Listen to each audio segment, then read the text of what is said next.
नेपरा हुकाम ने डिस्कोस को प्रो रीटा बिल जारी करने से रोक दिया। नेपरा ने असल यूनिट्स के मुताबिक बिजली बिल भिजवाने का हुक्म दे दिया है। मजीद जानते हैं डॉन न्यूज के नुमाइंदे अली वकार से। जी अली वकार, बताइएगा।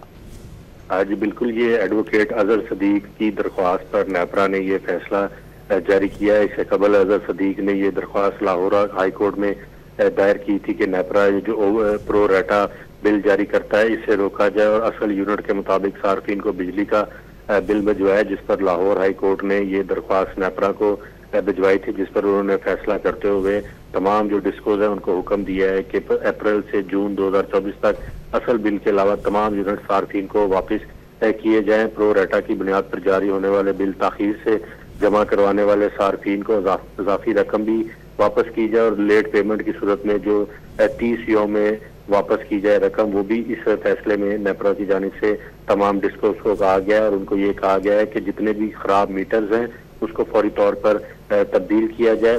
नेपरा ने तमाम डिस्कोस को सार्फिन के मैनुअल के मुताबिक बिल भिजवाने का हुक्म दिया और डिस्कोस को दुरुस्त मीटर रीडिंग करने, मीटर की तस्वीर बिलों पर वाज़ा करने का हुक्म भी जारी किया है। जी बहुत शुक्रिया अली वकार अपडेट करने के लिए।